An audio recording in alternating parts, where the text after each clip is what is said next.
There are 4 ways to generate revenue for yourself personally and or for your business. Do you know what they are? Let's get into it today.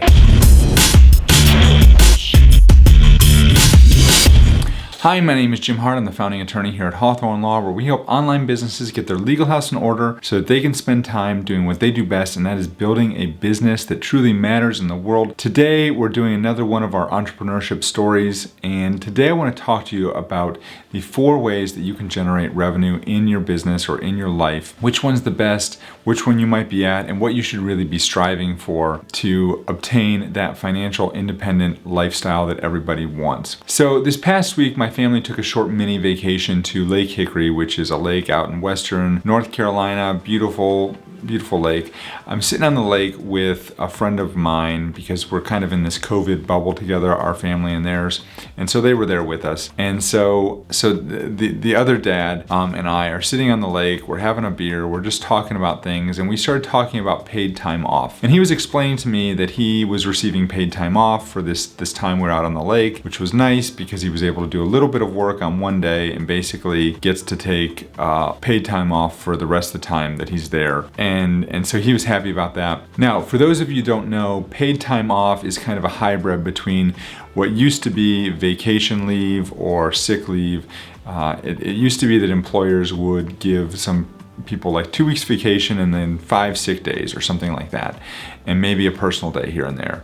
Now, some employers are evidently going to all paid time off, which means it's just you get a block of hours to use how you see fit, whether it's sick, vacation, personal, whatever, however you need to use the time, you can use it. And so he was talking about how paid time off is really nice because, he gets to take this time off at the lake, gets paid for it, doesn't have to use any extra vacation days, it's just all paid time off. And evidently the big draw here, the big bonus was that he was only going to have to, because we were at the lake for 3 full days, Monday, Tuesday, Wednesday, and because he did like a little bit of work on one day, he was only going to have to use 16 hours instead of 24 hours of PTO, which is great. But it was also interesting to me because as I was explaining to him, I don't get paid time off because I'm self-employed.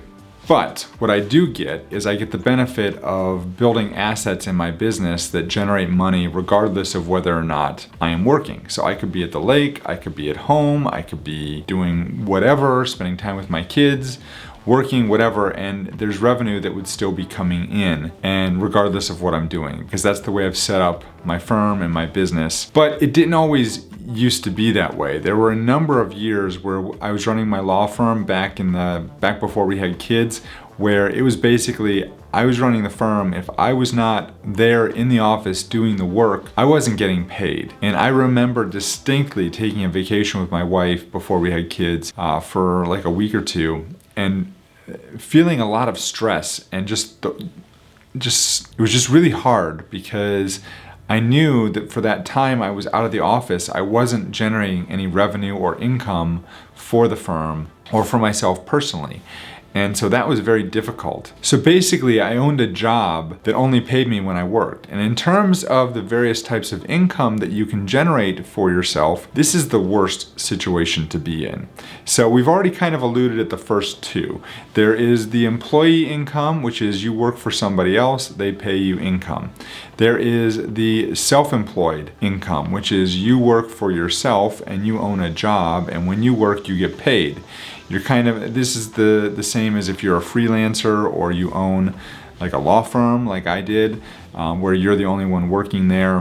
Basically, all you solopreneurs out there that are trading your time for money, you own a job. I'm not going to sit here and say you're not a true entrepreneur, because certainly you are an entrepreneur. You are trying to create something. And a lot of very successful businesses start out as solopreneurship businesses where you're just working for yourself, you own your job, and you're developing the systems and things. But the goal is you need to try and steer away from that, because this is the situation that many so-called entrepreneurs find themselves in. They believe they own a business when in reality all they've really done is created a job for themselves. And it's the worst kind of job because you can't afford to take time off for yourself and enjoy the fruits of your hard work and your labor. So that kind of leads me to the point of this video. There's 4 types of income, and like I said, I've already alluded to the first 2. There's the employee income and the self-employed income.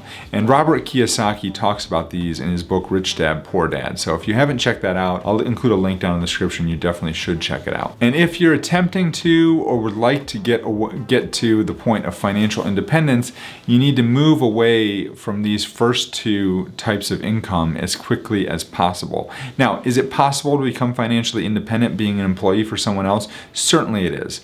I know lots of professional athletes and high-paid executives and celebrities and different people like that who are employees. They work for somebody else and they're paid very handsomely, and they are most certainly probably financially independent. But there's 2 other ways to generate income for yourself, and I'm actually going to show you the quadrant that Robert Kiyosaki uses in his book. So basically, these are the 4 quadrants, and so this is where most people fall. This is the employee quadrant, which is where you have a job, you work for somebody else, they pay you money. This is where I was for a really long time, and this is the self-employed quadrant. This is not that you work for somebody else, but this is you own a job that you do.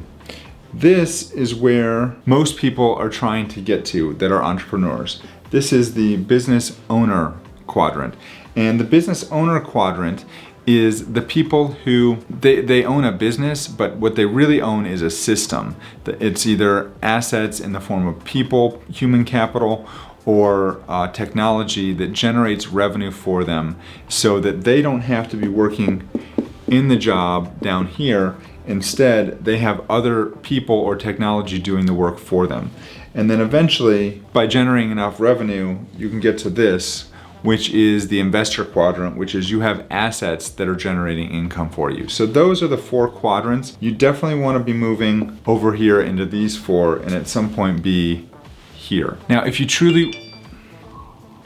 Now that notification I just got is a great example of what I'm talking about. That was a notification from somebody that bought a legal template on my website. Incidentally, there'll be a link down below to that. But they just paid me money for a legal template without me doing anything. I created that asset, I put it on the website, it's available for people to purchase, somebody did, I received the revenue from it. And that's where you want to be. You want to be to the point where you're generating revenue regardless of what you're doing during the day. Now, the main difference between being self-employed and owning a job, and well, first of all, if you work for somebody else, if you have a job where you work for somebody else, your earnings are most definitely capped. They're capped by however much that person is going to pay you or is willing to pay you. And that might be your salary. It might have been your salary and bonuses. I've got a client right now that is very well compensated to the tune of around $250,000 a year, but his income is capped. He's never going to earn more than that. And that's fine. And that might provide a very nice lifestyle. That might even provide financial independence at some point. But that really depends. What if he wants to earn $1 million a year? Well, he's never going to be able to do that at that job doing what he's doing.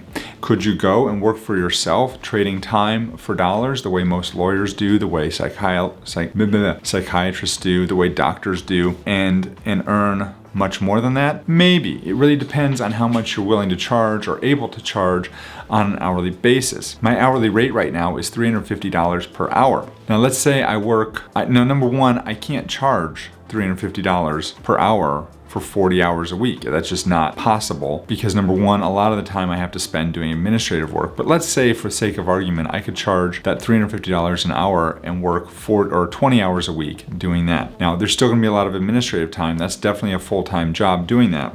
And let's say I take 4 weeks off a year for vacation. That $350 times, that's $7,000 per week times 48 weeks. That's $336,000 a year. Again, seems like a nice living, but then you have to start taking out expenses. I've got overhead. I would have to hire a legal assistant, which I did have before COVID hit, and now, well, that's all another story. You'd have to have employees working for you.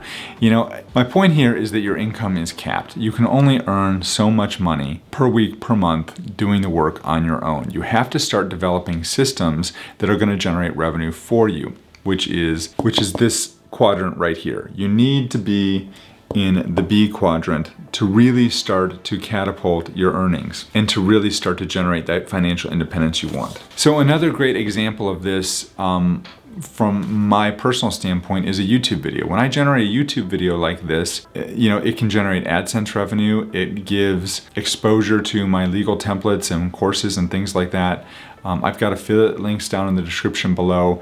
It can generate revenue in a lot of different ways, and it continues to do that. Even though it might take me 5 to 10 hours to produce a video, that video may produce income for me for months or years into the future. I've got some of my best performing videos are from 2016, 2017. They've got hundreds of thousands of views. They're still generating revenue for me, even though I did those videos years ago. So that's the beauty of a platform like YouTube, or if you decide to do a podcast or a blog or something like that. Anything that you're starting to build this system, these funnels that generate revenue for you in your sleep, that's where you're trying to be. And that's what the B quadrant is. And so I think the whole point of all of this is that you don't need to have $1 million in the bank to be financially independent. Now, ideally, what you would do is you would generate enough revenue through that B quadrant where you would be able to take a good chunk of that money and sock it away into investments that are now generating income for you. And once you do that, that's kind of the holy grail. And that's where once you have a certain foundational level of assets, you're going to have income regardless of whether or not you're working or not. And once you build those systems through the business, you can have income regardless of whether or not you're working. So that's kind of where a lot of us are trying to go. That's where I'm trying to go. And that's the goal with all this, right? That's the goal. That's the entrepreneurship dream, so that you can create a better life for you and your family. That's my favorite mug. Sometimes I like my space. If you like what I'm talking about, here's more videos. I post videos every Friday on topics surrounding entrepreneurship and financial independence. Check out the next one, and we'll see you in the next video. Take care, folks.